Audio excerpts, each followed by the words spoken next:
All right. Welcome, everybody. Welcome to the joint Central 9th and Ballpark Community Council meeting. What I believe, I hope, and pray this is the final Community Council meeting of 2022. Thank you for sticking with us. As a community organization this year, 2 joined community organizations this year. Doug, would you like to introduce yourself? We might have a few new people here this week. Yeah. Hi, I'm Doug Flagler. I'm the chair of the Central 9th Community Council meeting. I live over by Jefferson Park. Jeff, would you also care to unmute and introduce yourself as well? Your steady presence on these calls as well. I'm Jeff Sandstrom. I live on Main Street at 1496 South. And Jeff a board member for about 10 years. Yeah, you have been a board member for about 10 years. Thank you for your service, Jeff. Thank you so much. And let's see, we've got a couple other people who've shown up. Let's see. I'm going to ask Dan Thomas to unmute and introduce himself. Man of the hour.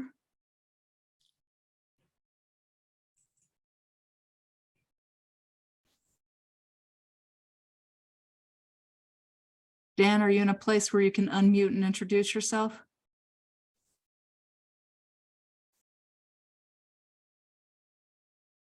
Well, we'll just wait a moment on that then if we must.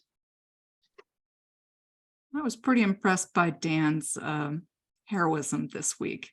I don't know if any of the rest of you saw the video of Dan running across the street with 2 axes to break down the door to help free somebody who might have been trapped in the basement of one of the burning homes, but that's a quality thing to do for anybody. So thank you for your service, Dan Thomas. He's also one of our board members on the Ballpark Community Council. All right, so let's start off this conversation. People still joining the meeting? Okay. So we wanted to start off this conversation about fires on Major Street. This is a big problem in our community. Hello, Detective Fallows. Sam Fallows, lovely to see you. Would you care to unmute and talk about where things are, Sam Fallows? We've got a few. Sorry, go ahead. We've got a few people who can, to my mind, equally contribute to this conversation tonight from the perspective of different areas of public safety, right? Chief Allred can tell you as well as I can that usually when it comes to cases of arson or fire, the fire department is who investigates this. So, we really want to treat this as sort of an all hands on deck situation because 4 fires on the street in 1 week, 3 of them being structural fires. Maybe it's time to consider bringing a nuisance case against these structures. What can we do to, really think about what can we do to improve the public safety situation on Major Street? And of course, we're going to talk to Fit to Recover in another few minutes, and they're going to talk about what they're doing on the street from another perspective, different from public safety, how they're going to activate the street, and that's going to be fantastic. But first, we'll hit the public safety angle. So Detective Fallows, would you like to talk to us about the Salt Lake Police Department angle on Major Street right now? Yeah, absolutely. So I'll just start with, and we talked a little bit about this last meeting. We were able to have a super productive meeting with the fire department to kind of, like you said, kind of make those 2 resources a little more cohesive. With Chief Allred as well was there. And so I felt like it was super productive. We were able to clarify some important things on the police department side as well as the fire department side. And so my Captain Goodman, and I came up with a training PowerPoint that we put out to the entire department to train the patrol division on like who to call out when there is a fire that involves arson, things like that, who to call out when it's just a warming fire and how to deal with that. And then kind of how to look at fires with like the criminal side of it. And we created this training. We put it out to the entire department. I believe it was 2 weeks ago. So everybody should have the training if they haven't already.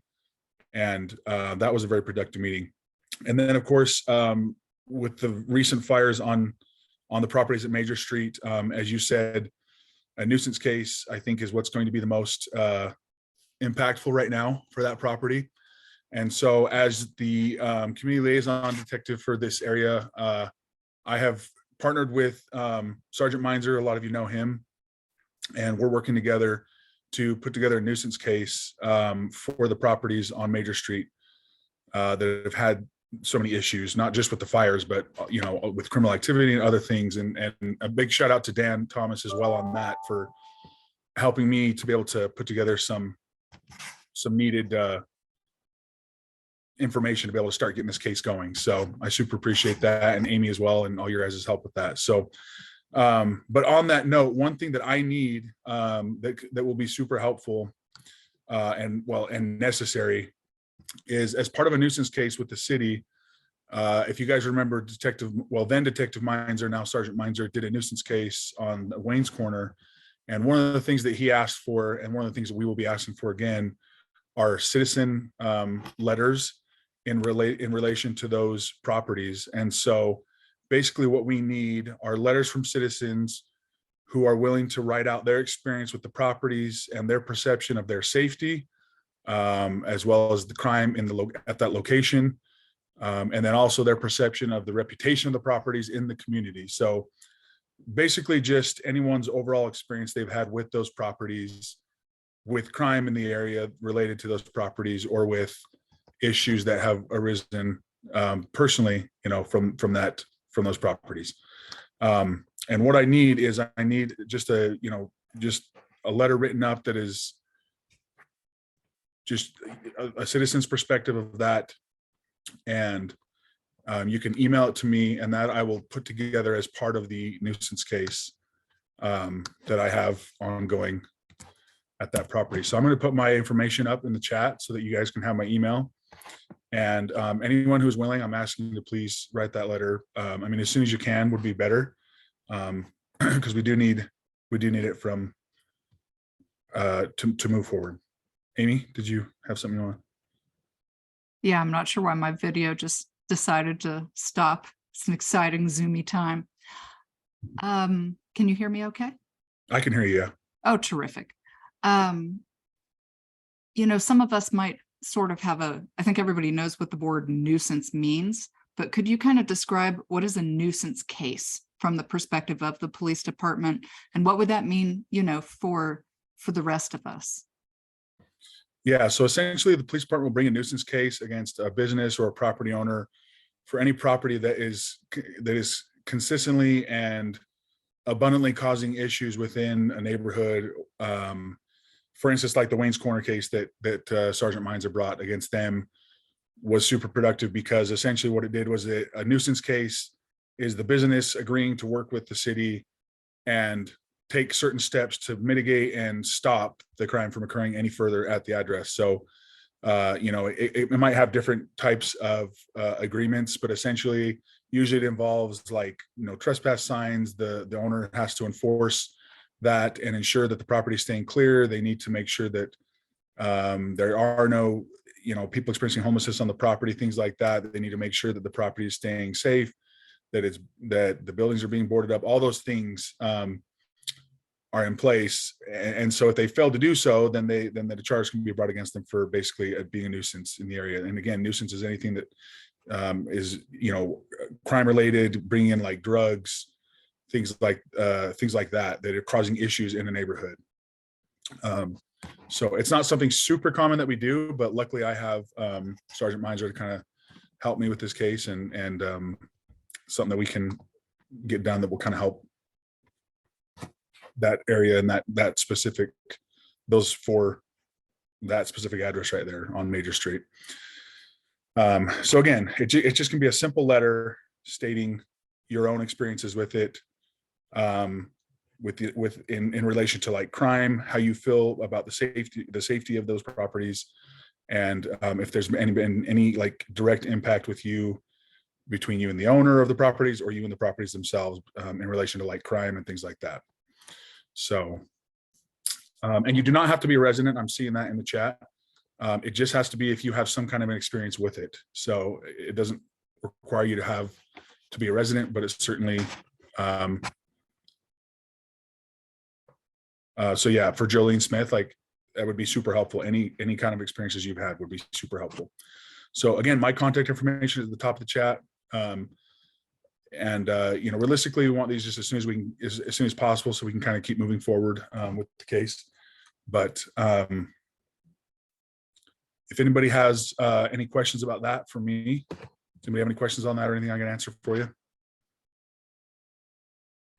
So once you amass these letters, then the next step is what happens from there?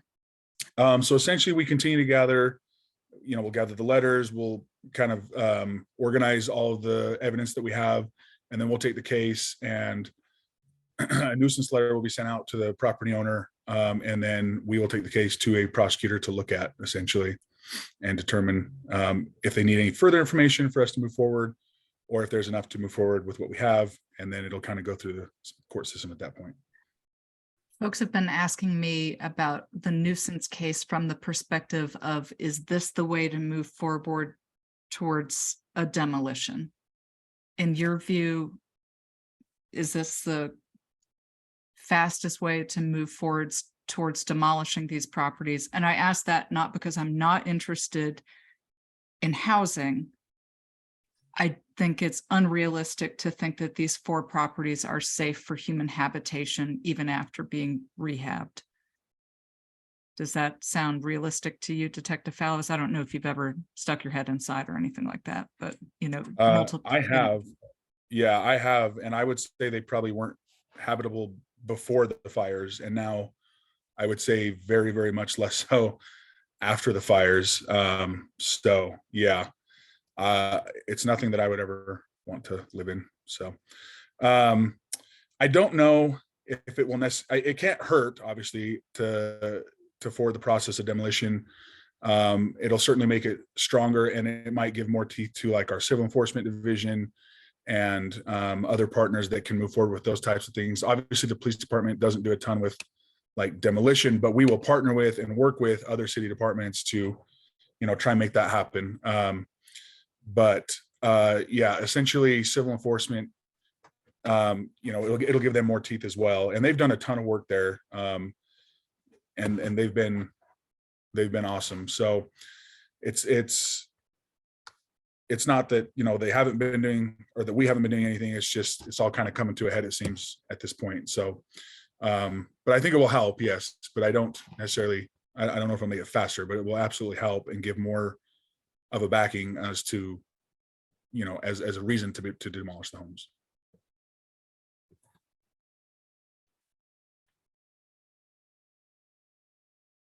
Hey, your camera came back on, Amy.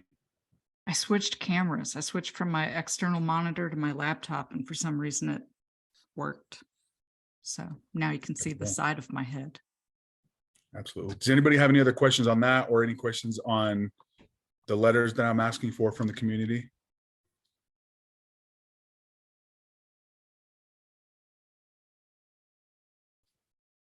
I think it sounds like an extremely positive step. I'm happy to meet folks up over the weekend to draft some letters together and maybe provide some outlines that different folks can fill in. That might be a nice baby step to make it all less scary, if that sounds nice to people. I think that's a great idea. Oh, all righty. Thanks, Detective Fallows. Do you have any other nuggets of wisdom to tell us about for public safety? Don't set your Christmas tree on fire, that kind of thing. Yeah, definitely don't do that. Yeah, I would just say, just try to continue to call us when you are having issues. Major Street continues to be a focus area for us, and you can reach out to me as well if there's, and people do all the time, which I really appreciate. Especially like you and Dan and those people help a lot to be able to direct resources a little more within the focus areas. So don't hesitate to reach out to me directly if you'd like, or if it's something that needs a little bit more immediate assistance, then call our dispatch. But yeah, we'll just keep working towards it. Looks like there are a couple more questions in the chat. What about the buildings being condemned? They may already be condemned. There are a bunch They of are notices. Yeah, Yep, they have already been condemned. They've already had posted for quite some time now. yeah. How many letters do we need minimum? I don't know that there's necessarily a minimum. But just logically, like 1 or 2 letters is going to be probably sufficient. But obviously, if I came with like 20 or 30 letters, that would be much more kind of a stronger position. Because essentially what we're trying to do with the letters is we're trying to show the impact to the community through people's personal experiences. That's basically the main thing with the letter. So the more I can get, the better. I don't know that there's necessarily there's not a specific minimum number, but definitely the more we can get, the better. And again, that goes back to Sergeant Minder's experience with Wayne's Corner and how he did that case. So we know it can work, and we know that it does work. We just kind of have to follow the process, and it can be a little bit longer of a process, but it certainly it is effective as we've seen. So I do think the template is a great idea. All right, maybe I'll draft up a template, run it by you, and then we'll go from there. That sounds Yep. great. Thanks, Amy. Priya sounds like she's game. All right, let's get this going. Yes, I appreciate everyone's support. Thank you. Oh, Dan has a question about, I want to clarify about eminent domain. That sounds like that might be a whole other level. Yeah, and that would be kind of more of a civil enforcement question. I won't be able to answer that one. Handily. Guess who we have on this call? Everybody else. I'll jump in. That's okay, Amy. I would love it if you would. Thank you for being on our call tonight. Not a problem. I'll introduce myself since it's first time joining you in this meeting. My name's Antonio Padilla with Salt Lake City Civil Enforcement. And I just want to, could you explain who civil enforcement is? Because some of us who have employed your services are so grateful and know that you're some of the best tools that we have in our toolbox of making Ballpark a safer place for all of us to live. But I think the name's a little vague. Civil enforcement, what does that mean? Yeah, you're right. And most other jurisdictions call our group code enforcement. And I think that's more of a widely known term. But we're responsible for enforcing housing and zoning ordinance, as well as the dangerous building ordinance, which the dangerous building ordinance would apply to these major street properties. We also do other things like weeds abatement in the summer and snow removal enforcement in the winter. But as it relates to these properties here, I can go over some of the tools that we have and that we've been using that relate to these properties. So our dangerous building ordinance allows the city to hire a contractor to board up a property if an owner does not respond to our request to board. And then these costs are passed on to the owner. And most of you guys probably know we have done a lot of that work on these properties. And it's unfortunate, but it feels like as soon as our contractor leaves, the people attempt to and are successful at breaking in again. And so these have been very difficult for us. We also, when we do that kind of work on private property, we tack on an administrative fee to the bill that we send to the owner. And so, and that fee right now is somewhat low, so it doesn't encourage, in my opinion, the property owner to do the work themselves in a lot of cases. Especially these property owners, right? These are just not the best property owners.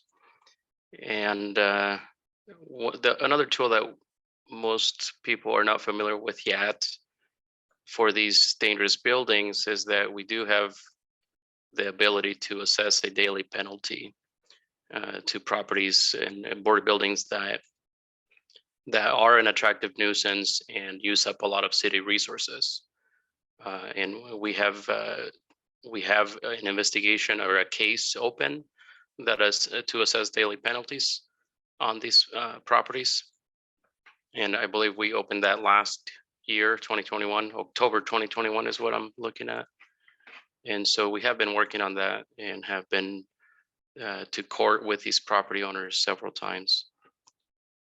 But obviously, I can't speak about the details of the court proceedings or an active enforcement case. But I can tell you that we are using all the tools that are at our disposal, and and the court. Thank you so much for relaying that. I think without knowing that, I think there's just the sense that this is happening without any repercussions at all. And obviously it's not Right. sufficient enough for anything to really happen yet, any movement on this situation. But even hearing that somebody's gone to court is helpful from the perspective of like, is there anything happening? Is anybody understanding that there are consequences to their inactions here? So thank you very much for sharing that. Yeah, not a problem. And just to answer about the demolition process, we don't necessarily have a tool that forces demolition on private property other than financial penalties and civil penalties. But our notice lists that as one of the options, and this is more of a kind of a new tool for us, the daily penalties, and it came out of the last major ordinance change in 2020, where we changed the ordinance to allow for demolitions without a reuse plan. That was kind of the primary change at the time. And that's when we added this new tool for these dangerous buildings.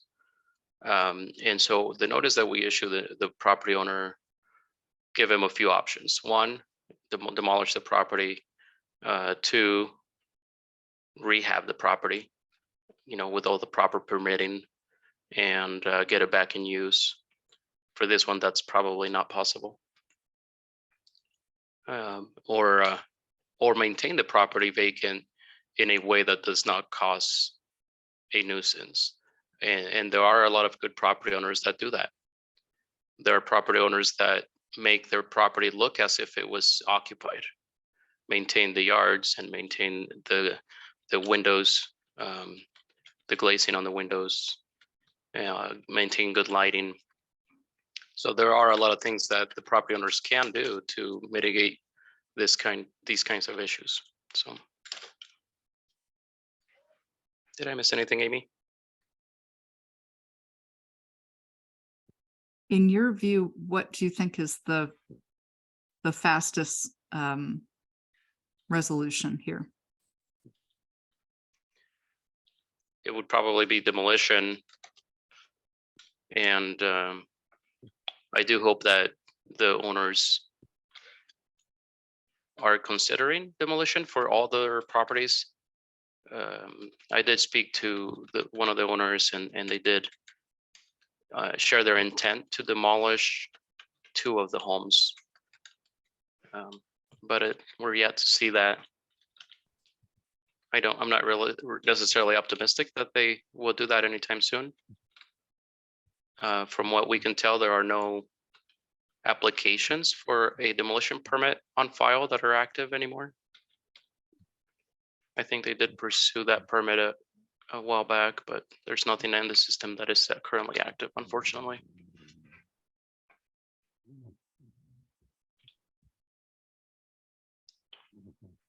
Yeah, and I think that's all I have, and maybe Tony Allred can add to anything else that he might have going on his end. I'm hoping so, because right now I'm not hearing, I'm hearing with all deliberate speed. Nothing sounds super happening yet. Sounds like we might be having this conversation again in another month, and that concerns me for the health of the neighborhood and the health of the people who are breaking into these homes. Doesn't sound great.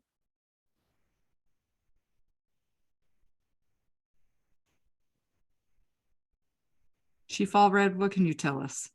Can you tell us anything good? Maybe. I'm not in the, it's the fire department and emergency medical. Our running joke is if we're busy, then somebody's having a bad day. So we're not really in the good news business from fire and EMS, but I can kind of bring you up to date and kind of talk about I know they're related, but we can talk about the major street fires, and then we can talk about kind of fires in Ballpark, and to a lesser extent, Central Ninth in general, and how it relates to the rest of the city. And then what we're doing about fires from my division. And then kind of answer questions. It was kind of my plan, unless you want to hear something specific. That sounds like a great plan to me, but I'd say. Okay, let's talk any about, questions? I'll give you the latest on Major Street. So both the arson investigators and the code enforcement, the fire code enforcement will both work for me as the fire marshal for the city. So the latest report from my fire investigators, commonly known as arson investigators, was that 2 of the 4, am I correct, abandoned properties there on kind of adjoining parcels had been affected by fire. One on the 29th, and then that third fire, our best investigation is telling us that from video and some other things, that was probably actually a rekindle of some deep-seated fire, because the building was boarded and vacant. It's kind of primed for, lots of hidden fire, deep-seated kind of fire that kind of has a chance to get going because nobody's living in it. So I don't know that that's good news, but our best guess is we have 2 set fires, and thanks to everybody in the community for the video. I mean, that was some of the video we gathered from the community members has been invaluable in this. And so I can't tell you how much that helps, just, from investigations overall across the city. That's really made the difference a lot of times. So subsequent to those 2, we'll call them 3 fires, but the 2 buildings being on fire, we've coordinated with police on some increased surveillance assets in the neighborhood. We're checking them regularly. We haven't seen any activity like the same cast of characters coming back, but we continue to monitor that. Unfortunately, the video hasn't been good enough to get a specific ID on these people, but we continue to coordinate with PD on that. I think Antonio did a great job of kind of drawing the picture of the challenges of kind of private properties protected by statute and ordinance, versus it being a community nuisance, where obviously it would be better to have probably structures not there if they're not planning on getting them up and running in the near future. I mean, obviously, my people are, other than any trapped victims, my people are primarily the ones affected immediately when these structures are on fire. It's not, and a building that's been on fire once already is extraordinarily unsafe to fight fire in. So it's a keen interest to the chief and me and the rest of the department. So that's kind of it on investigations. We continue, we're not going to give up on it. We'll continue to keep our ear on the ground and watch the video, keep talking to people, and these things do break sometimes. As it was affected by fire, we'll continue to coordinate with building services too. I think Antonio did a great job. The owners are, quite frankly, difficult in this case. Overall, owners whose even vacant structures are affected by fire, usually very cooperative, but in this case, just not so. So, any questions on Major Street specifically before I move on to kind of fires in the rest of the ballpark and city and stuff?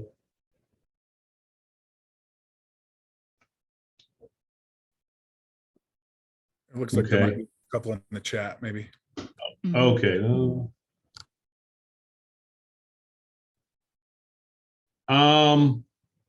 It's more of a civil issue. I'm seeing one, Dan Thomas. The owners have responded to my Leo investigators as they went through with an arson case. And be mindful, I want to point out that these as potentially habitable structures, at such time that we identify someone involved in the ignition of these fires, that's quite likely a felony aggravated arson prosecution from my office's view. So these aren't just, it's not like we say, oh, there's nobody living there. It's, some sort of misdemeanor. Yeah, these are felony cases, so we take them seriously. Have the owners responded? Because from my office's standpoint, from the fire code side of thing, there's not really a criminal element to how they maintain those. That would be, probably a better question for Antonio's office. Civil enforcement is the lead on those. That maybe Detective Fallows could pipe in, but it's largely administrative and civil is kind of the road those go down. It is property rights, and it's prioritized in this state. And then there's sort of hoops built in to be able to sort of start affecting people's property. We'll move through it. In works, the fire department also we have out for contract review starting, last year. We went to the council and they were very agreeable. We were able to kind of tweak the ordinance to allow my office to order demolitions on just buildings that have been affected by fire and that can be deemed unsafe to respond to, things like a fire. I mean, you guys probably remember this kind of came about. You remember the scone cutter back across from Wayne's Corner, how it kind of leaned into the sidewalk for what seemed like months? That was a not okay situation with my office and my chief. So we kind of got creative on how to deal with that. Part of that is, and then the council managed to set aside some money so that we can, much like the citations, we can actually soon, hopefully, we'll be able to kind of front the money. I mean, that's limited, but we could front the money for some smaller demolitions. And then we go ahead and pursue the property owners to compensate for that, even moving into like liens. But that could be a multi-year process. But in the case of extraordinarily dangerous business, we're looking at these. If we could get some contracting in place, these could potentially be candidates. So we're actively working on that. The downside of that is I'm restricted to only the fire marshal. I'm restricted to only buildings that have been previously affected by fire. And for some DEQ reasons, that has to be smaller properties for friable waste issues. So, but these would, the two properties that have been affected by fire could potentially qualify under that process once we get the contracting done, but it doesn't solve the problem of the buildings that haven't been affected by fire yet. So it's a little bit of a half measure, but we are working with the city attorney's office and contracting to get somebody qualified online that possibly, there's a lot of check marks with a lot of other agencies, but we're pursuing that possibility. I don't want to make any promises. And we're still a little ways away. Any questions before I go on kind of the bigger fire picture in the area? Let's see, I'm gonna run up. Tony, I can answer one of those questions on the chat. Yeah, go for it. So Antonio. daily fines, yeah, I'll talk about general process and so that I'm not giving specifics about these properties, but in general, we can assess a $25 per day fine on properties that are nuisance properties according to our dangerous building ordinance. And it doesn't sound like a ton, but it definitely adds up. Once we accumulate or accrue a couple of $1,000s, we refer that amount to our collections team in finance and they actually pursue a small claims judgment. And so we have been through that process several times and continue to do so. Any questions on that part of it?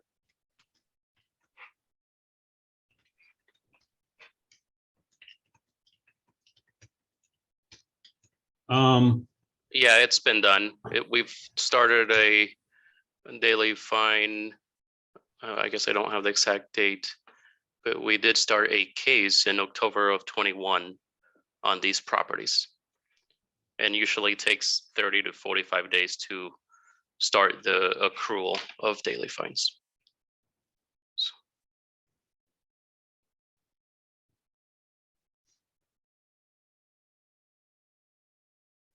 You want me to move on to kind of other fire department news in the area, or any other questions about Major Street? I don't want to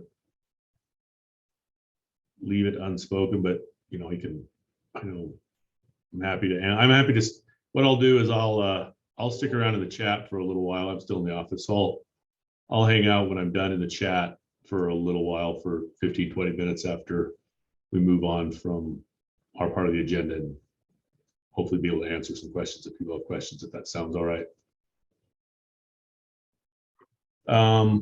Other fire, I know there's a fire, you know, we're always watching fires, specifically the ballpark. It's been an issue.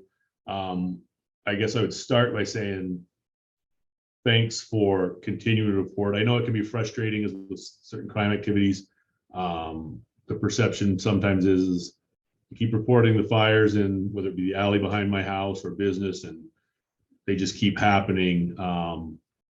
But as we move through, I can't tell you how invaluable that is. And any fire that is reported to the fire department will have a fire professional come out and look at it and deem what actions are necessary. I mean, I can't state for every fire, but that's a fire department captain and crew will respond out and look at the fire and act accordingly. The direction from operations for outside fires right now is that the standard is there to be extinguished. There are a few exemptions to that that we kind of work with PD on. Those should be the exception, not the rule. And I think, you know, PD and us are on the same page from the efforts of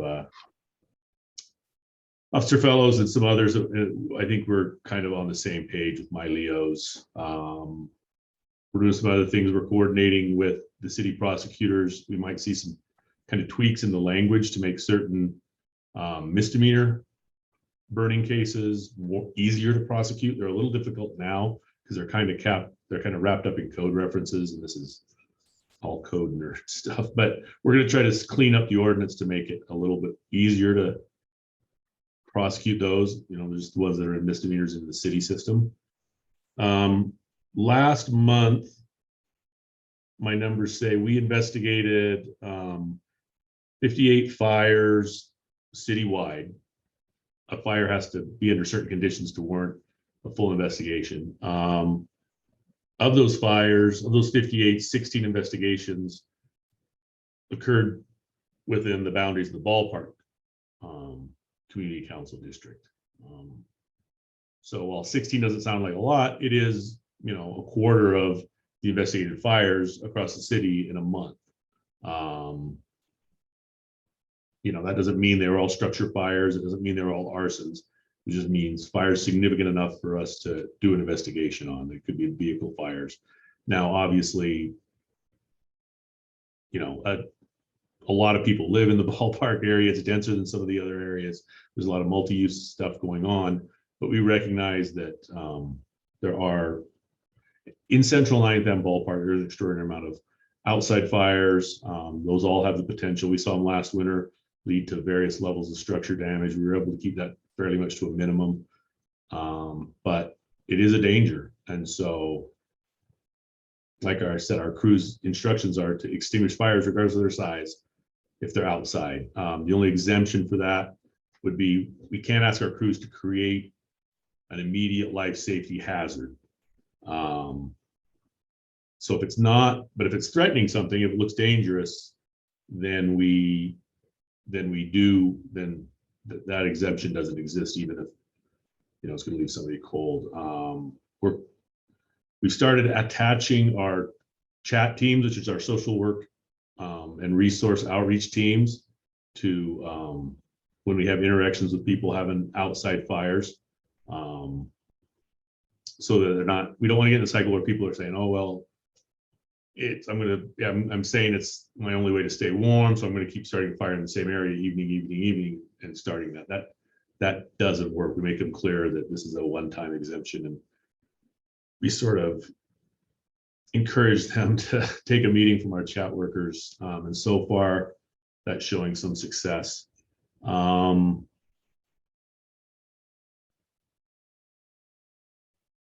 So I mean, and so I guess right now it's questions where we go from now. What our plan is. I mean, I'm seeing a question in the chat.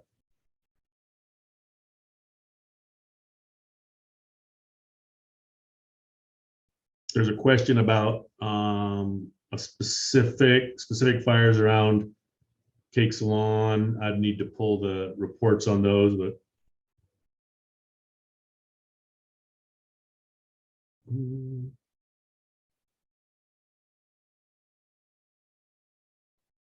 Tony, so Rocky's asking about fines on these specific properties. I don't have the documents with me, but I can pretty much do the math in my head. We assess a $25 per day fine. It's been assessed for about a year now, and we have 4 properties here. So you're looking at $100 per day for a year, about $36,000.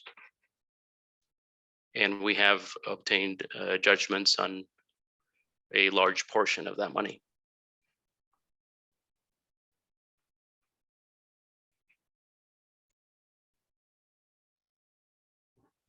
That's not a lot compared to how much it costs every time you send out fire trucks. How much? That's true. And we've also paid our contractor thousands of dollars. How much does it cost every time to send out a fire truck? I mean, that's kind of a loaded question just because we incur our normal staffing expense every day. I have 66 firefighters on duty and a set number of units. So whether they go on a fire, this fire, or not that fire, it doesn't directly impact the budget, although we staff for the volume of fires in the city over a year and we adjust that yearly. The greater concern for me and the fire department in general is the impact to public safety in general. We operate much like a spider web. So if in your case, like Engine 8 is what I consider the Ballpark and Central 9th engine. It's one of our busiest engines. There's a truck company and an engine company there. If they are unnecessarily on a fire that shouldn't have happened or we could prevent it, and another emergency comes in the district, then you're kind of, the busier the city gets, you're getting potentially sequentially longer response times to any emergency in a particular area. And so rather than the cost of, what it takes to roll the wheels, the amortization of the apparatus, fuel, stuff like that, to me, and I think I could speak for the rest of the department on this, is the bigger impact is our availability to meet what we pride ourselves on is real short response times, in ideal situations to any other emergency in the city. That's kind of what keeps me awake is I hate the idea of us going on an unnecessary fire. Now, our crews are well versed in how to kind of prioritize that. Obviously, if they're going to something very low acuity and they hear something, really time sensitive come in the area, they have the ability to adjust and call another rig to come in from further away. They're not gonna drive by an auto pedestrian accident to check out reports of a cooking fire along the river or something like that. But they will still, doesn't mean they don't send a unit to that fire. They just they do act in real time.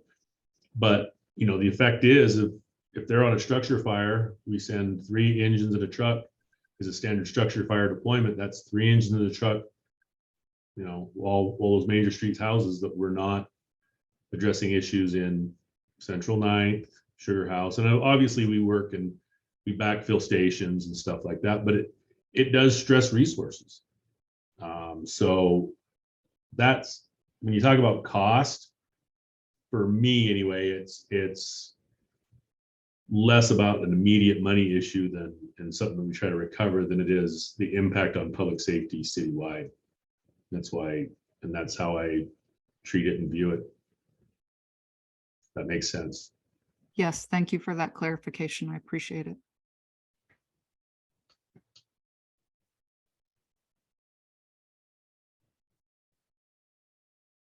Any questions? I'm willing to take them in the chat, or if somebody wants to raise hand. Looks like Rocky has his paw up. Yep. Go Antonio, I ahead. just wanted to follow up with what you said. I wasn't wondering about the liability of the property owners around Cake. I was wondering about the people who are maliciously lighting fires and causing so much havoc in that area, including cutting through fences, sex under surveillance cameras, just holding parties and doing a lot of drugs at the time. This has been a very dangerous situation for the owner, his employees, and his clients. So I'm asking, is it true, as the owner has related, that it's the policy of the city never to make an arrest, never to make anybody held legally accountable if they're engaged in this kind of mischief? And have there been any arrests, and have there been any convictions for all this illegal activity? As far as fire-related arrests, I don't have that information in front of me. I mean, we could check, and I actually made a note. I don't have any. With some dates and fire numbers would be helpful. You know, and usually business owners are given fire cases. What I can tell you is that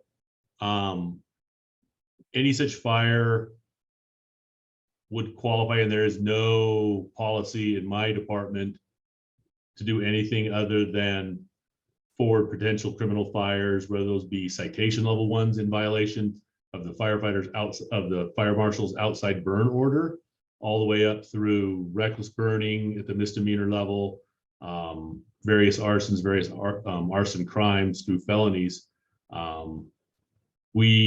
Our policy is to screen all of those that we can get to, that we can get to a level where we can mount enough evidence to identify some of the we feel is a strong prosecution candidate. We screen every one of those in front of the arson task force, either at the city level or at some gills at the state level. So as you know, depending on what they're being charged with, it falls into different courts, but we regularly, weekly meet with prosecutors and screen those cases. There is never been any conversation in my office about doing anything other than you commit a crime, we can prove you committed a crime, and we take it to the prosecutors. It's really that simple. It's probably the simplest process I have in my office. Well, Chief, I'll run that.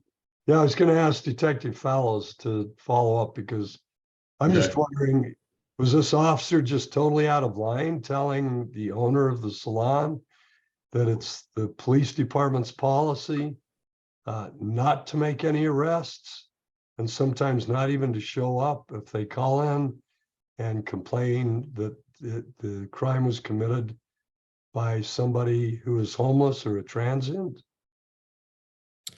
I'm not sure. I hear this from time to time, that people are saying that officers are saying that they're not going to pursue any charges if it's homeless related. I just don't think that's true. I don't know where that's coming from, but I can say this, on one of the fires on Major Street, I know for a fact there was an arrest made recently. So there is action being taken where we can take action. Maybe kind of like the game of telephone, things got a little misconstrued between what the officer said and what the business owner is telling you. But as far as I know, there's no policies that say we can't take action against individuals committing crimes within Salt Lake City. Yeah, real quick, I was going to include that in my Major Street. We had an outside agency actually detain someone from questioning off the third fire that we don't think was actually arson set. And we did detain and question someone who was excluded, who was subsequently excluded as a suspect.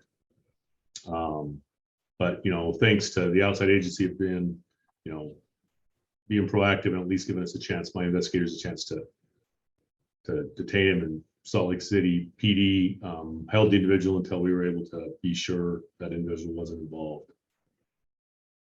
But there is no discussion of housing status of an individual once we've arrested them for a crime, and there's no discussion of the housing status of an individual when we're,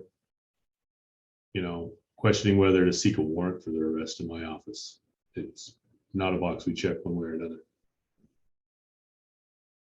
Thanks.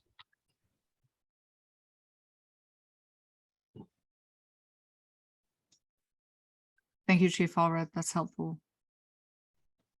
I can't remember where you were in your plan of attack in terms Yeah, of. I think I was. I think we were. I think I had kind of finished up kind of the snapshot of Ballpark. I think Detective Fowler did a good job of kind of talking about how we're partnering with them on kind of the outside fires issue overall, and kind of what the plan for the winter is. And we constantly monitor the numbers. We've made adjustments since last winter. We made adjustments over the summer so that the more rigid enforcement of extinguishment hopefully wasn't new to people. That's kind of what we're hearing, is that what I'm hearing from my crews a little bit is that last winter they were interacting with more people, and they would get called to a fire, they'd show up, and they would have kind of a prolonged interaction with them as they extinguish the fire. And what I'm getting now, after we've been kind of rigid in our enforcement over the summer, is the crews are kind of telling me, well, now they see the fire truck coming down the road or shining the spotlight trying to look for them, and they just put the fire out, and then we pull up and kind of reinforce it. But that's kind of the change I'm hearing from our operations crews from last year, is that they're seeing a lot more. Like, I can't say that we're seeing less outside fire attempts at all. It's early in the winter. We're still looking for, I don't know that the November numbers are super helpful because they're not showing an increase. We'll wait and see what December numbers look like.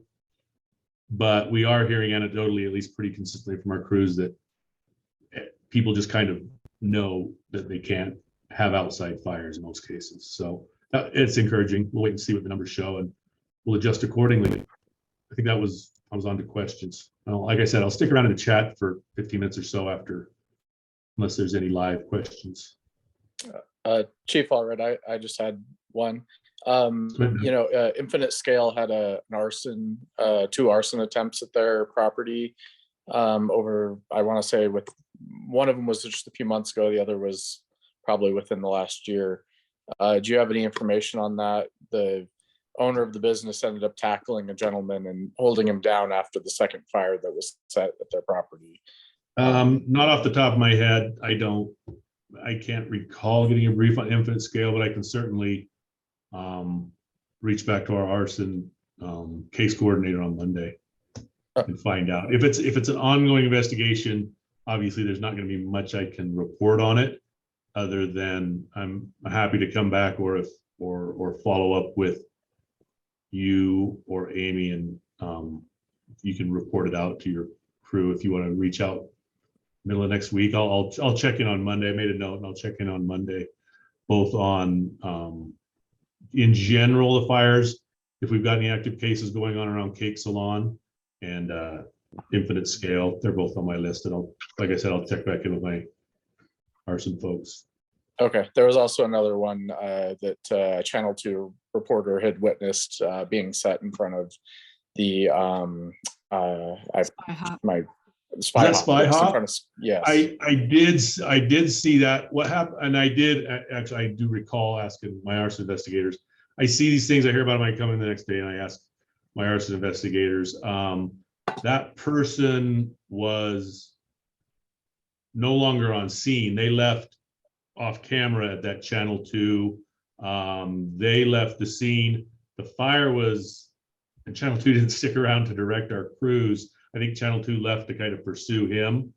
Police showed up, went looking for him. By the time our crews showed up, the fire was out. And so our crews didn't have a fire to look for. And I don't believe they ever tracked him down.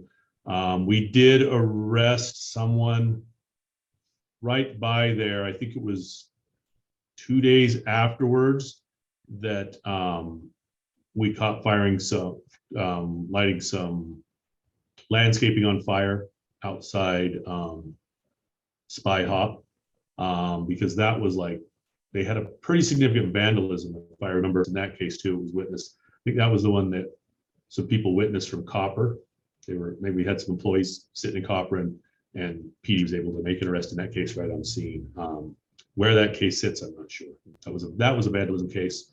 The arson suspect from the landscaping there, we were going to charge them with reckless burn. It's turned out they had felony warrants out of state, and so rather than keep them in jail here on a misdemeanor burn, we were able to send them to Florida on Florida's dime, where they were going to face unrelated, way more significant charges that they had left the state from. So that seemed like a reasonable trade to us at the time. And then just one other question I had, we've had a neighbor that last winter especially was burning, they were starting a fire in a metal cylinder to melt off plastics and stuff like that from copper, and the Wire burning, yeah, and it was, the smells were just wafting over, and we called the fire department, and they just basically told us that since it was in a metal cylinder, there was nothing they could do about that. Is that the case? I mean, if you could send me some specifics on it, that's absolutely not the case. You can, in a code compliant container, burn on your own property in your backyard, but there's some pretty specific restrictions to what you can burn. You can't do like landscape cleanup burns, shrubbery burns. You can't burn anything other than clean wood. It has to be reasonable height. There has to be a form of extinguishment available. It has to be attended. It has to be within certain distances of certain types of structures.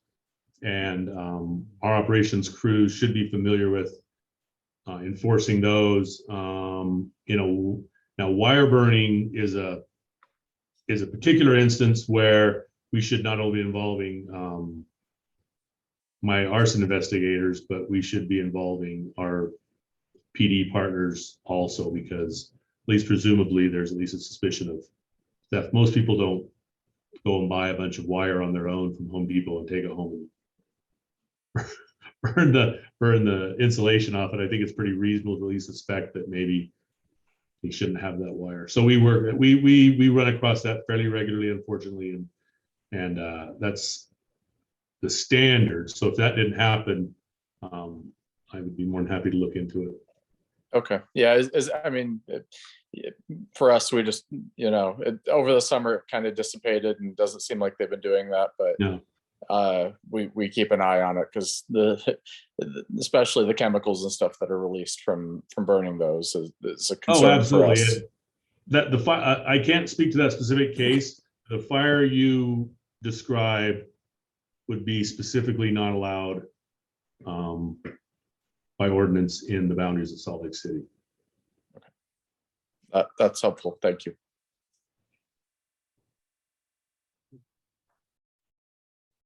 Any other questions? I'm sorry, my chat box keeps disappearing. I have to bring it back up.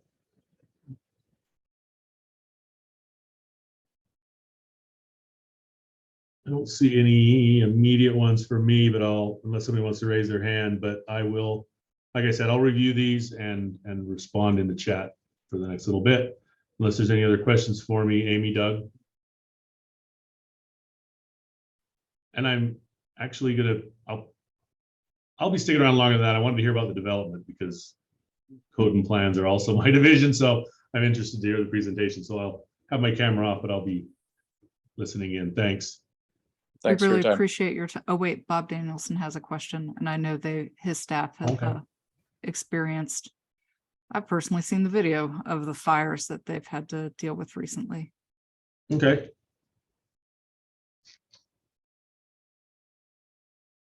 Sorry about that. I had to unmute.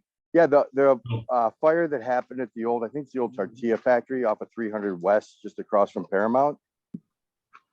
My understanding there was that because it was technically a warming fire, nobody would be arrested. Is there anything to that? Is this a fire where there was damage or was this? Oh, there was damage. Yeah. I mean, I have the video. I was the first one there. You have, like I said, we have the ability to pull up specific case reports live and in time. There's an exit system we have to come up of, but so 300 West approximately. So it'd be What? approximately, God, I don't know, 1550 south. It's just across the alley from Rev Motoring. Do you have a date or an approximate date? If you give me 1 second, I'll get you the date. Here, Okay, I just gotta look I mean, it up on my phone. I can look up and see if we had made any arrests on it and see what I asked cause just because and the determination is. warming fires are happening quite often around Paramount, quote unquote Okay, warming yeah. fires. I put a whole bunch up by myself, and I have been told that that people are not arrested because they're quote unquote warming fires. And in this particular case, there certainly was damage to this building. Now, the building's being torn down, but this is the second time it's been lit on fire. So there is and no it would be, exclusion there's no exclusion for warming fires that are potentially dangerous. It doesn't matter if you're soaking wet and you're cold. I mean, we offer services to the people at the time, and we do have the ability for our operations crews to coordinate with our chat teams real time and offer people services and a place to stay. But regardless of whether it was needed for warmth or not, if it's endangering a structure, it's not, they're not going to leave it going. And if it affects a structure, it would be reckless burning. I mean, I'm talking in general, I can't speak to the specific case, but in general, it would be considered a reckless burn. Even if you didn't intend to catch the building on fire, you very well might be exposed to reckless burning. Like I said, there's no exclusion for, hey, you caught a building on fire and you're saying it was a warming fire, so that's your get out of jail free card. That just doesn't exist in our process. This was November 18th, just so you know, and the building certainly Okay. was on fire. Yeah, it's yeah. I will ask about that one in addition to Infinite Scale and the salon. I will add that one to my list to ask the status of on Monday, Tuesday. Great, thank you. Thank you, Case Chief manager. Allred. You can tell All that right. your services are really appreciated in this neighborhood. Well, thank you. The way And to like, put once it. again, my big message would be, regardless of whether you're frustrated, been calling in warming fires, please call them in, because I'd rather have one of my captains look at it than not. So please continue to, even if it's just a non-emergency number, please call them in. We feel really good hearing that message from you, Chief Allred. Thank you so much for relaying it. That's very positive. Thank you. All right. Wrapping up some fires. Okay, the other big change that I think we're going to see on Major Street that I think is going to be exceptionally positive. Ian? Hey there.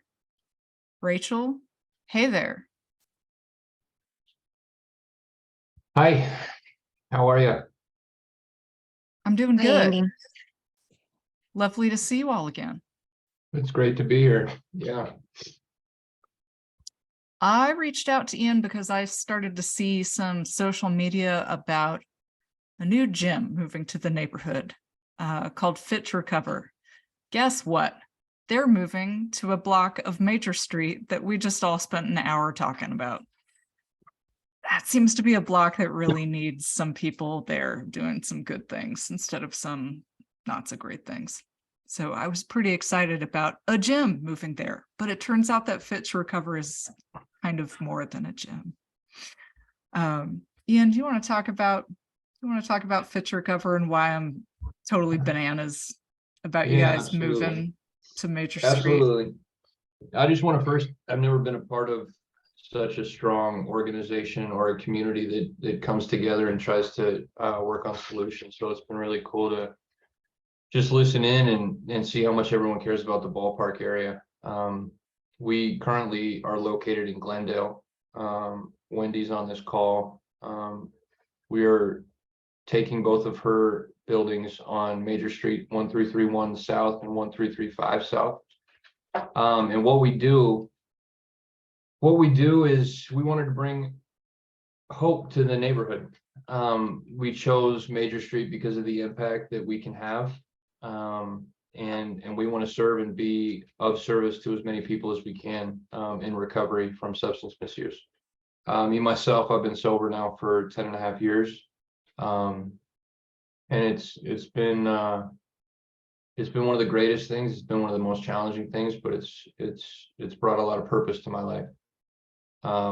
You know, Fit to Recover is all about connection. So we have 4 pillars. We run fitness classes, we run community arts classes, we run nutrition classes, and then we go out in the community and we serve. And I think for a lot of the issues and a lot of the problems that we're seeing, I mean, me and Paul were out there and we saw the fire take place earlier last week, and we want to be part of that human connection, that those people can see us and see that there's hope, because a lot of those people struggle with mental health and substance misuse. So we're going to be out on the streets. We're going to try to always act with integrity, always do the next right thing, and really uplift this community in any way that we possibly can. The exciting thing for us, I think, is seeing somebody get better, you know, because for a lot of my life, I was one of those people that were starting the fires. I got in trouble in 7th grade for arson, as a matter of fact. So I've been there, I've done that.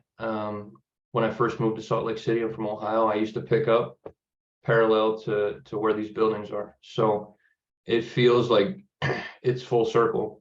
And we want to be here to just be good neighbors and be supportive to the community and really build a healthy environment wherever we go. So yeah, we see now, you know, these days we see about 700 people through the gym a week. We work with 26 different treatment centers. We are in both the jail systems. We have about 43 classes a week. Like I said, creative arts, nutrition, service, and fitness. We'll have a community room with, I spent some money on some arcade games, and you know, we just want it to be a place where people can spend time.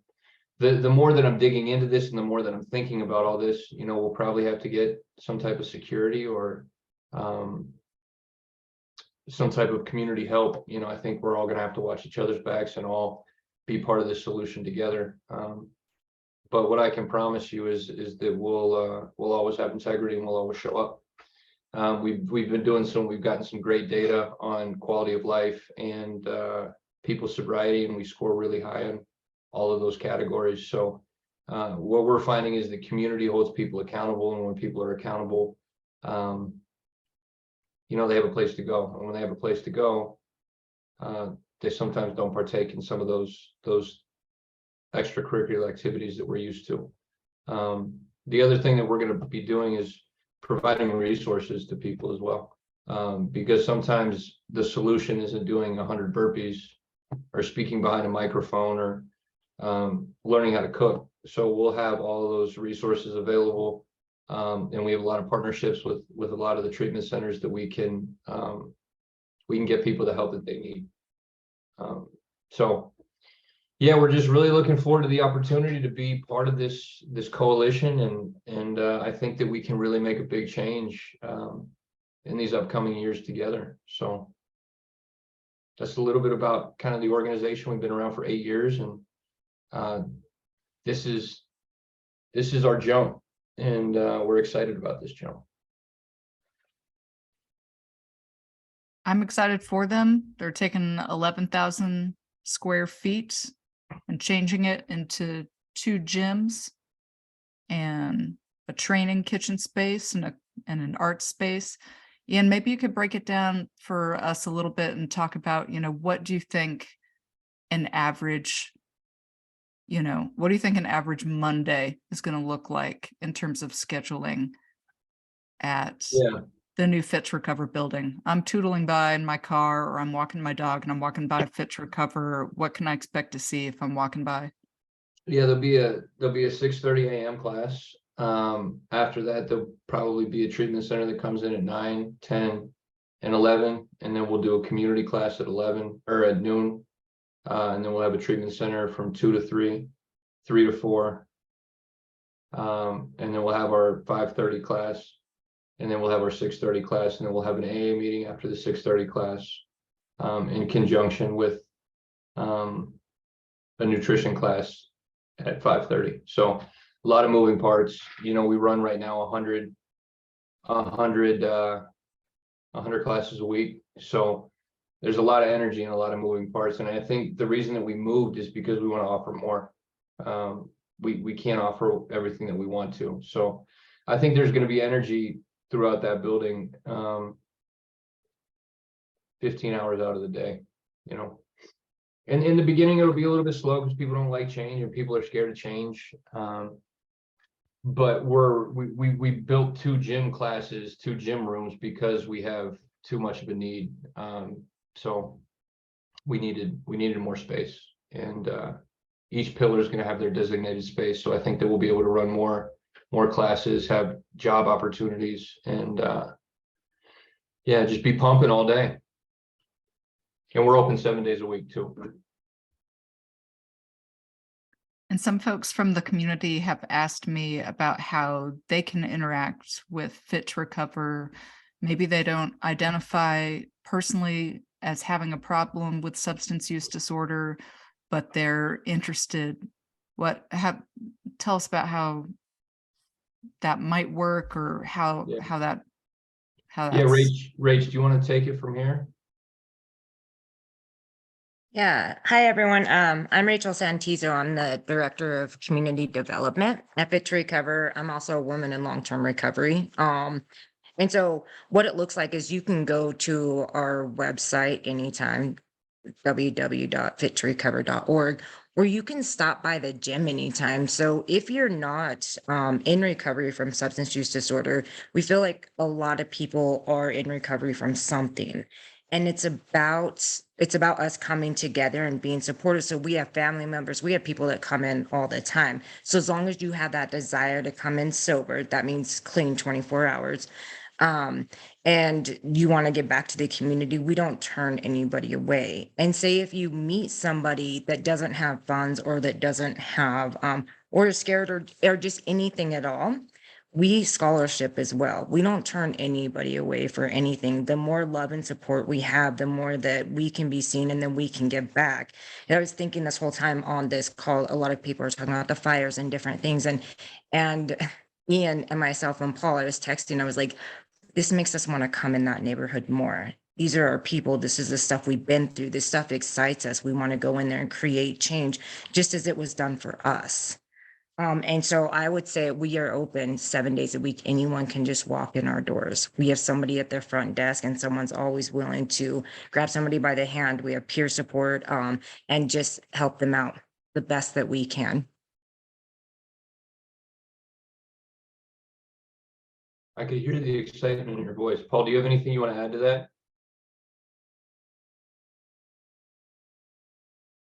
I think you guys pretty much said it, but basically, yeah, we're excited to be a part of it, be on Major Street, and just try to make change any way we can. So yeah, we're just super excited. And my first thought comes to like, well, with those houses, and I don't want to be too over zealous, and I don't even know if zealous is the right word, but like, if they're for sale, why can't we talk to somebody in the higher ups and try and purchase those houses and those buildings? I mean, that's where my mind goes to first. And I know I don't have the background and the wherewithal as you guys do with these these homeowners, but if it's creating such a problem, you know, I see this as like a long-term solution in trying to work towards purchasing that land.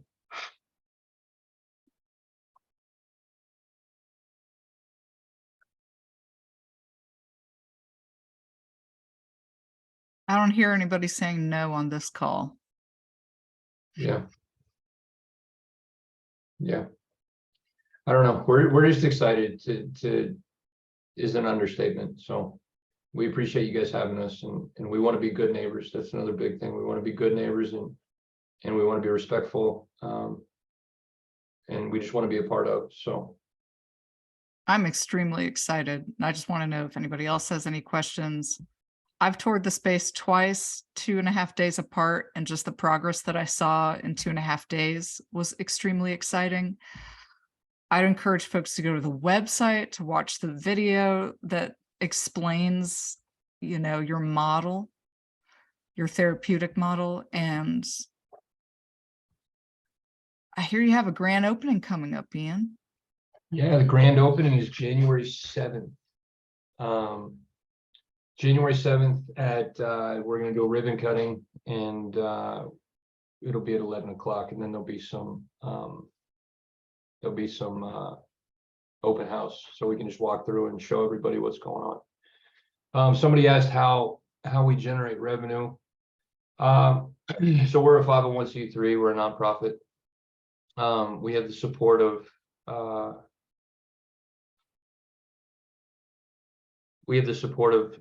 Eccles, Sorensen, Zions Bank.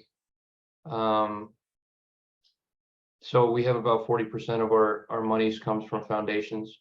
40% of our monies comes from our fee for service model. So the treatment centers pay us to come in, and then our membership of $40 a month, and then 20% is from fundraising and from individual donations. So our budget right now sits at about $1.3 million.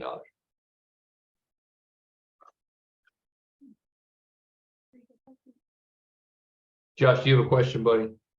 Well, I actually just wanted to say, as a proud member of this community, as a proud member in recovery, I have had nothing but wonderful interactions with FTR. And I just wanted to throw my support behind what you guys are doing, what you've always been doing. I'm extremely excited to see you guys become a part of this community. So awesome. Thanks, Josh. Yeah. Really appreciate that, man. That's Mark Lockhart in the chat. I keep chatting him up in person, and then he'll show up for you without a doubt in real life. Awesome. Awesome. Yeah, we're just trying to stay right sized and just do the next right thing. So if we can help in any way too, you know, our service projects are going to be really geared towards cleaning up the streets and giving people resources, so we can maybe even prevent some of those fires that happen, and just really be a part of that solution. So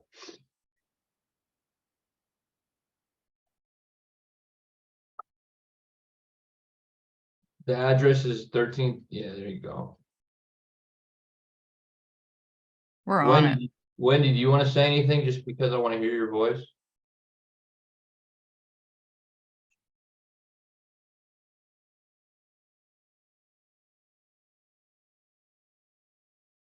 Swing and a miss. It was worth the try, Wendy. Hi, can you hear me? Yes. Hi, Wendy. Hi, Amy. So my husband was just telling me, I think we've been probably working with Ian and this organization for, it's been more than 7 years, 8 or 9 years.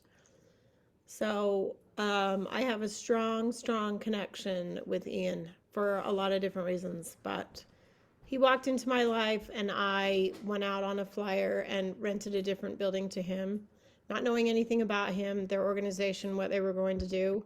I just felt like something good was going to happen between Ian and I. And as time has gone on, our neighborhood needs Ian Fit to Recover and what they're going to bring to Major Street. Our city needs it, our community needs it. And truthfully, every one of us knows somebody that needs to be at Fit to Recover. If you look into your life, you're going to see someone who has some addiction or dependency issues and they need help. And our city needs everything that Ian's heart and his community and his employees will bring. And they work nonstop. They're, like you said, it's 7 days a week. They work hard and they just are dedicated and devoted to saving people's lives. So I had some empty buildings and Ian and I got together and we both worked really hard to get this all going. So I'm excited and he's excited and I hope you will all stop by. And as you can see, we've painted and we've cleaned up and new fencing and just really trying to help our neighborhood. And I appreciate the meetings and all you do, Amy. And I'm just going to cheer for Fit to Recover. Wendy looks damn good in there, and I'm excited to see what happens in between now and January 7th. Oh, Ian, yeah, I was in there today, and there's a big old new mural in there that's pretty awesome that I saw today. That's correct. Yes. Ian, one thing I'm excited about personally. Ooh, yes, I agree, Shelley. I think we'll get some really good presence in terms of folks walking in the area and making it a safer place for other people to walk and setting up expectations that it be a safer place for people to walk. Speaking of which, Ian, one of the things I'm personally excited about, as you know, is I hear we're finally going to get a 5K in this neighborhood. Yeah.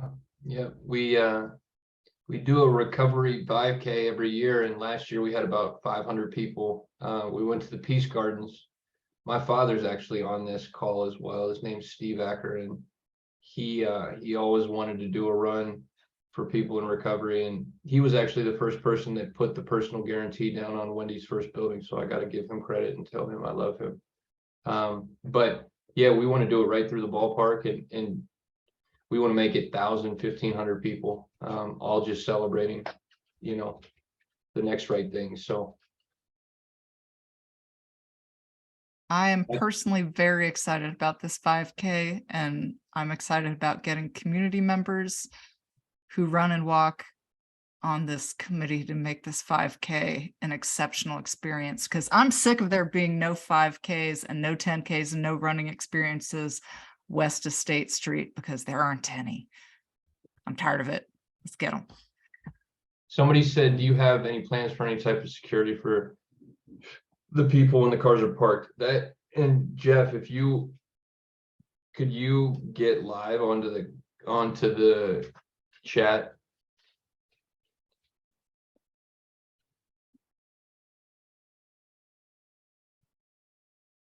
Or, I mean, Yeah, what is your question? I'm sorry. yeah, I mean, that's a good question. When you say, do you have any type of security for the people when their cars are parked? And that's something that I've been mulling over these past few days, because we've just been really excited about the process. We haven't dove deep into the analytics of what it's going to look like if people's cars are broken into, because our community that we're moving from Glendale has to be a priority of safety. So it might look like, and if you have any suggestions, I'm open to them, but it might look like a security guard on staff between 4 and 10 p.m. Monday through Friday or Monday through Saturday.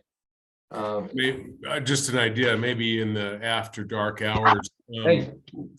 Maybe in the after dark hours that you could there's a security company right at the end of your street. Maybe you could have them pay them to patrol your customers' cars and keep an eye out, until everybody's gone home.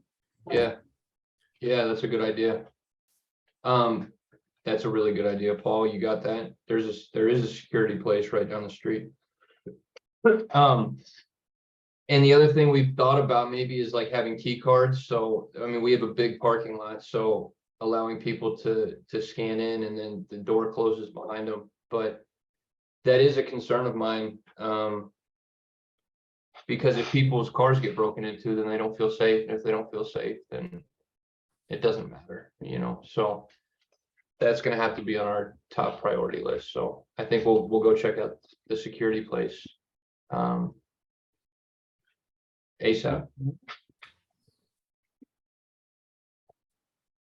Rach. I just wanted to answer, there was a question about if we have fitness classes geared towards older adults. We do have some specialty classes. So we have LGBTQ plus classes, we have all female classes.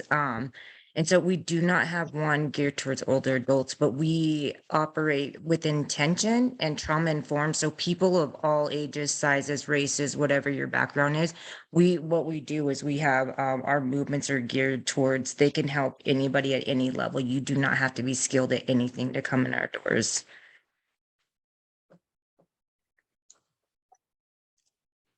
That's it. It's a good answer. And maybe we do eventually, if the need's there, then you know, we do what the community needs. So that's absolutely a possibility.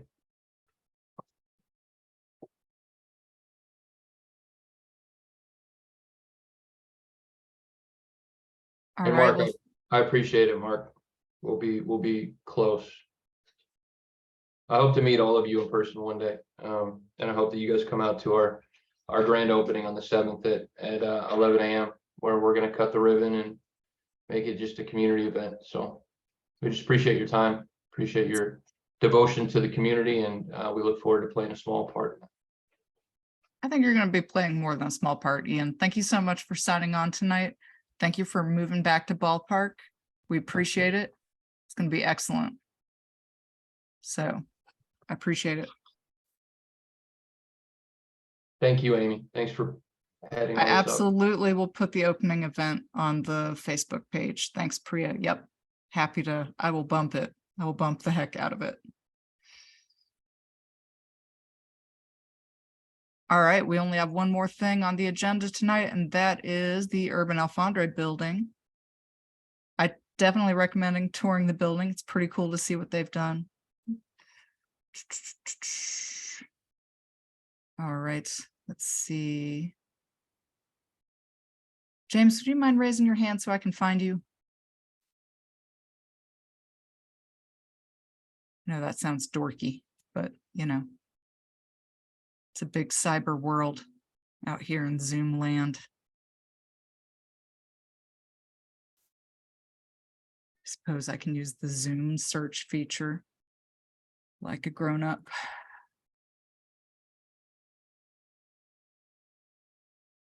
All right, James, I've made you co-host so you can unmute yourself and share yourself if you care to. Okay, I will try to be brief here. So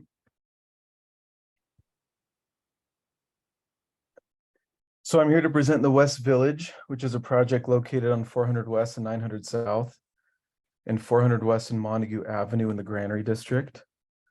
West Village consists of 606 residential units, including townhomes, 835 parking spaces. And just to, sorry to interrupt, James, somebody might be thinking, why are they presenting here if they're from the Granary District? The Granary District doesn't actually have a community council. There's the, you know, downtown community council, and there's Central 9th and Ballpark. So the Granary District is an area of the city, but since they're not represented by a community council, we have developers present their proposals here in downtown. We are actually Apologies, working on getting our own community council, so that's in the works. So you won't be hearing anything else about the Granary here in the near future. I think is that we're going to have our own community council. Oh, congratulations! But excited to be here. Yeah, excited to be here nonetheless. 835 parking spaces, around 8,000 square feet of ground floor commercial, 180,000 square feet of Class A office space, and a privately owned public plaza. The reason for the applications are to increase the maximum height from 60 feet to 90 feet and to reduce some of the setbacks. It's about to be bedtime here at my house, so if you hear background noise, please ignore it. Did you know in the CG zone, which covers most of the granary, including this property, we could build by right? That means without any approval besides a building permit, a gas station, a self-storage facility like you see here. Can you see my screen, by the way? Okay.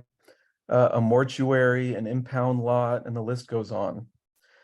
West Village creates a much more enhanced project than what is required by zoning.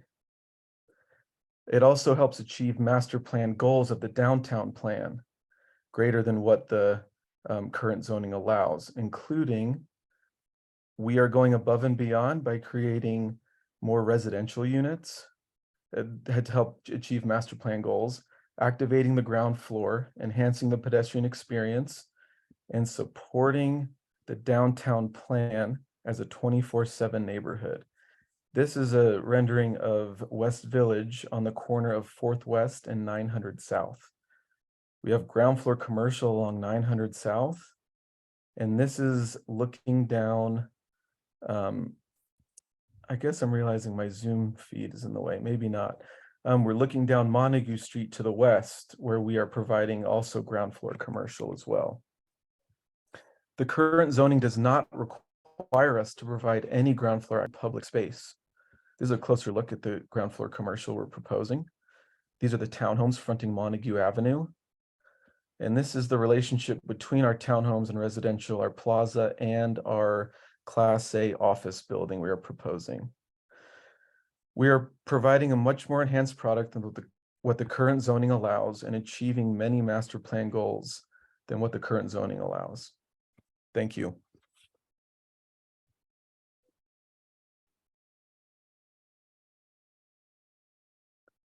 Any questions? I can happy to field them, or you can always email me at james@urbanalfandre.com. Hi, James. I'm sorry I might have received some information that didn't end up coming to pass, but do you have a request about an alley closure as part of this proposal? No, or we do street not. closure? We do not. Okay. Not yet. We're contemplating that, but that is not a part of this proposal.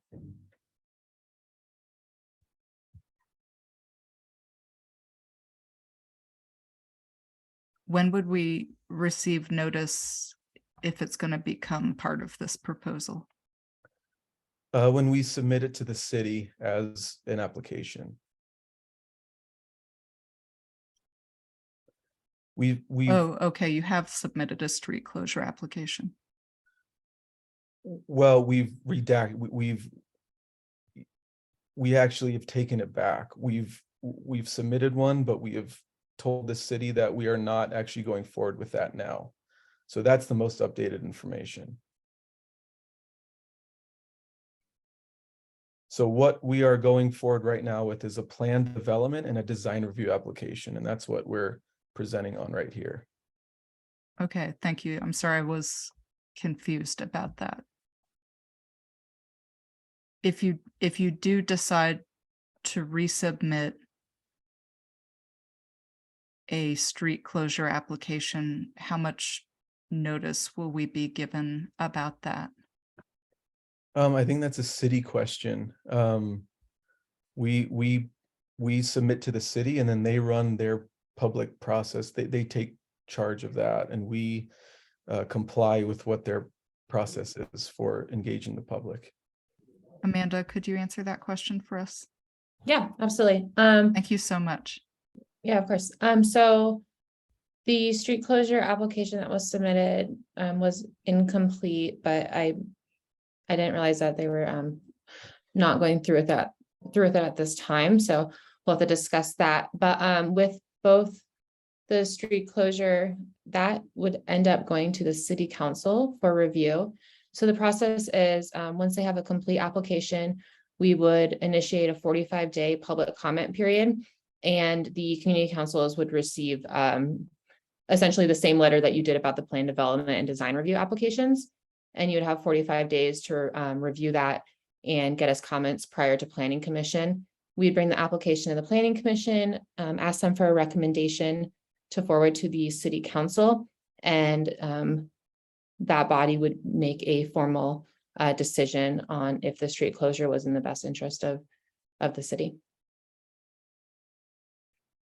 Okay, thank you, Amanda. So it doesn't matter what timeline this is on, that would be independent.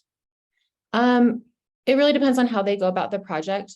Technically, yes, it can be independent. So I think right now what we're doing is we're taking the plan development and design review as a package to the planning commission, because the street closure is not required for the development to go forward. And then the applicant and property owners can discuss their what they their game plan, I guess, with them if they want to move forward with that application. The street closure application would take a significant amount of time longer than these, because it does have to go to the city council. And so whenever applications go to the city council, we do have to think that's additional months for review and to get on their agenda. But with the design review, plan development, we're hoping to have them on agenda February or March, depending on the review process and comments back from the departments and the community. Okay, great. Thank you. Mhm.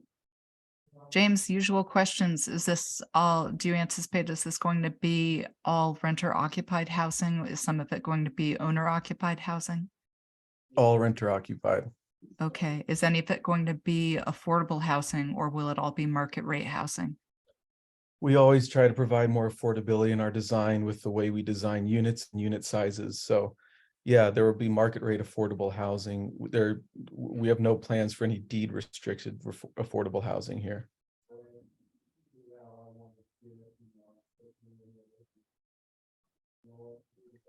And I'm sorry if I missed you saying this, but the units that you're going to be supplying, are any of them going to be family-sized units? Are they going to be, Yeah, we have three? we have townhomes that have 3 beds. We have 3 beds throughout the property, everything from 3 beds to studios. Our whole thing is we believe neighborhoods are better when we provide units for a wide range of people and family types. So that's what we're doing here, from 3-bed townhomes and family units all the way to smaller studios, and a wide range of affordability in between. But no deed restricted affordability. Correct. Got it. Looks like Reed Sherman has a question about estimated completion of the project. No comment on that at this time. We're going through to get entitlements, and we'll see where things land. Interest rates are rising and there's a lot of uncertainty there, so no comment.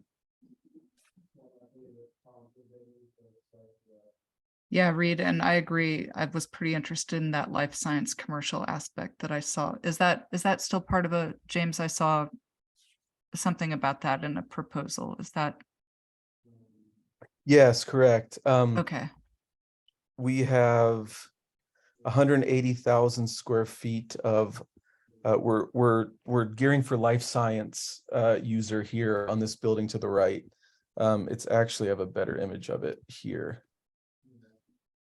So this is on the western edge of our project on 5th West and Montague Avenue. It's exciting. Research Park can only build up so far up the foothill. So. And we're hoping to, instead of having them go down to Lehigh and Point of the Mountain, we're hoping to keep them in the city. That would be lovely. As we do know, Recursion's got a bunch of spin-off companies. Why don't we keep them local? All righty. Any other questions? I'm sorry about that confusion about the. No problem at all. It was confusing. We were confused ourselves, but we we don't have what we're going forward now is just a plan development design review. There's a potential we do a street closure. If so, that'll be farther in the future, at which time we don't know.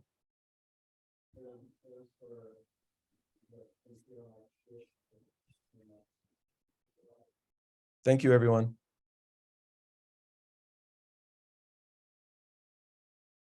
All right, Shelley, I saw that you had a question for Josh. Josh is no longer on the call. He hopped off. He wanted me to talk about a clothing drive. I will mention one by the city and one by Roja, if that's okay. I'm going to see if sharing my screen crashes the Zoom call. I don't think it was Josh who was going to put that back into place. I want to say maybe we had this conversation with somebody from Streets who was here speaking about the Kensington Avenue byway. And maybe I need to follow up on that and make an actual note about that. Amanda, thank you. I appreciate it. Thank you for sitting through so many questions about fires. But as you could tell, maybe from the urgency of our questions, fires is a pretty big issue for us, especially in the winter. And it's not just limited to Major Street. Winter clothing drive. Let's see what happens when I do this. Nothing good.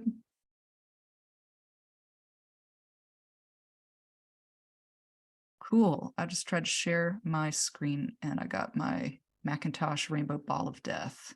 You guys know what I'm talking about. You guys have Macs, some of you. Have I frozen entirely? Anybody?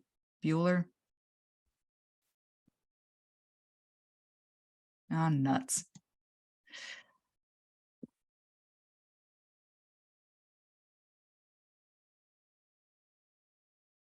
All right, Zoom is being glitchy tonight. So we'll see what happens when I try to exit out here. Anybody? Oh, great. I'm getting messages that you all see me. Okay. Well, let's see if I can at least read to you guys what's happening here. Okay, so there's a winter clothing drive being held by the city. And that will be at the City and County Building Thursday, December 15th from 3 to 6 p.m. Priority needs are men's snow pants and jeans. Gently used donations of everything else. Wash before you give it. The usual stuff. And the East Side Loop is where you can drop stuff off at City and County Building, 3 to 6 p.m. December 15th. I'll post this stuff. And then if maybe that time doesn't work out for you, I believe it is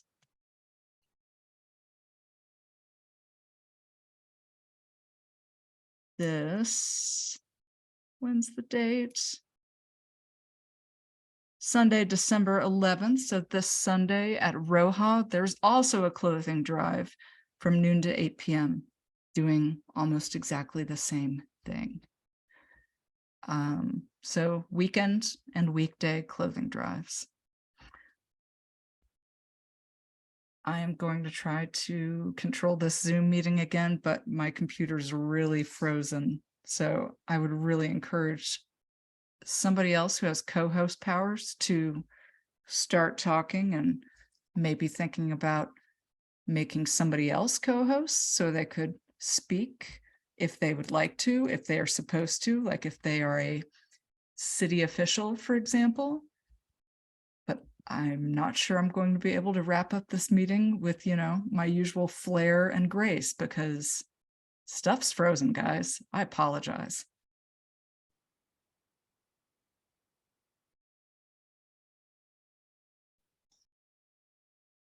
I can hear you, Amy, but. Well, that's wonderful. I can actually see you too. You're moving and you're working on my screen. Oh, wonderful.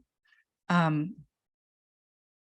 can't, you know, make anybody else like, I can't access Zoom anymore. So that means that I can't, you know, I believe Councilmember Mana was on this call and I was going to invite him to, you know, speak and answer questions. And I can't get back to my Zoom window to do that, which is, you know, less than Okay, optimal.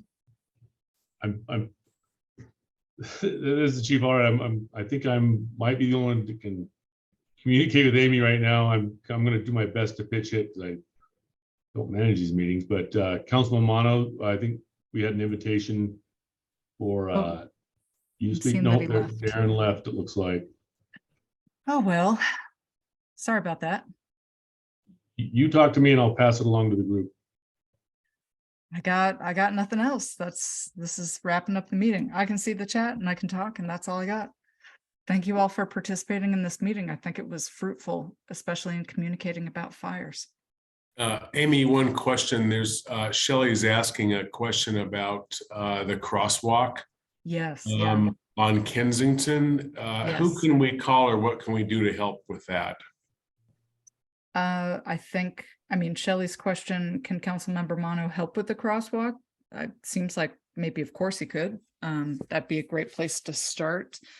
And I do remember us talking about it at a previous meeting, and I think we were talking about it in the context of the Kensington Avenue byway, because we talked about how there had been signage there and we thought that that was a positive thing. And then that signage left, maybe because it had been hit by cars so many times that it just popped off. Does that ring a bell? It does, and I'll put in a request on the city's app about That street sounds good. signs as a place to start at least, so. And I have a suggestion. It's not my area, but have you guys touched base successful in coordinating with various departments on similar issues?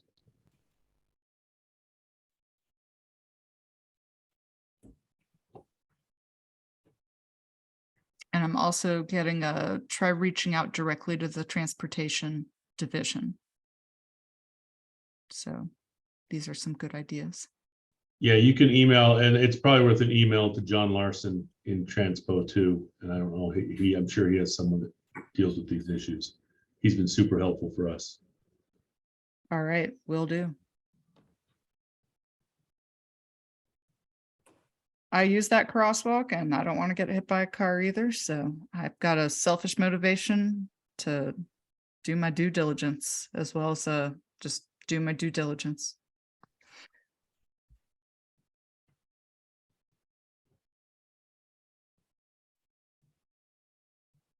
I agree. It is dangerous. Wendy, we should have a follow-up meeting about the alley closure. I agree. That's another thing to get in touch with Councilmember Mono about. He was going to have another meeting in about 3 weeks after we had that first meeting. And I think that was over a month ago. So we need to check that out again. Amy, did you notice the comment about Reed about the West Temple development? Is there any update on that? I think you're as qualified to answer that question as I am, Jeff. Well, I don't know what's happening with the development particularly, but I have reached out to Preservation Utah and numerous other people, most of whom have replied about it. But it sounds like the city has no grounds to refuse the demolition permit and redevelopment of that property. Even though they think they're great old homes, it doesn't have any protective easement. It's within the prescribed zoning to do it. It's not on the historic register. There's no reason the city can use to say they can't redevelop the property. So I've been writing some letters and suggesting that is there any way to move the house, particularly the one on 1350 South West Temple, could it be moved to another location? I don't think there's any other hope than it to be moved, and which we've suggested to the developer, who sounded like he was willing to entertain the option of that. So that's the most up-to-date information that I have at the moment. Yeah, Jeff's impression is different than mine. I wasn't under the impression that he was interested I wasn't under the impression that the developer was interested in doing anything that would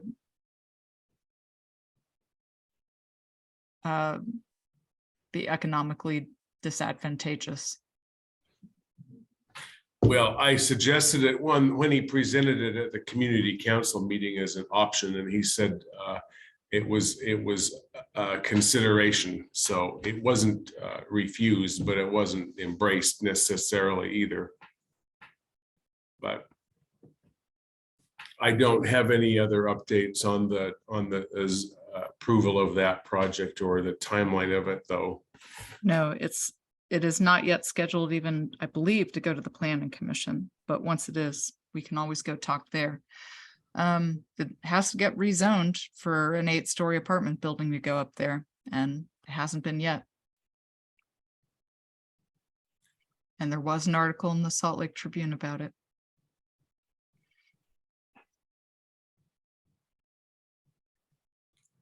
Looking at the comments here, I see that who's the architect in the project. I understand that it is Raw Design. I believe it is Raw Design, yes, but I don't know if that's the project or if that's just the design of the project, but Shelley, the Main Street Motel is dependent on a rezone. And James Alfondre, I believe, is my understanding is that the sale of the Main Street Motel to the current buyers would be contingent upon a rezone. But I don't know if they entertained any other offers for the building at all. Don't know if that answers your question. Is your question, has the rezone been approved yet? No. It's close to having a decision from the city council. I think that happens at their next meeting, doesn't it, Amy? Correct. And yes. But as Danielson, far as I understand, the offer to purchase that property is contingent on getting the zoning the developer is requesting. Reed, I have heard absolutely nothing about the B's west or north parking lots. And you're welcome to share rumors of development if you'd like. But, you're much closer to those parking lots.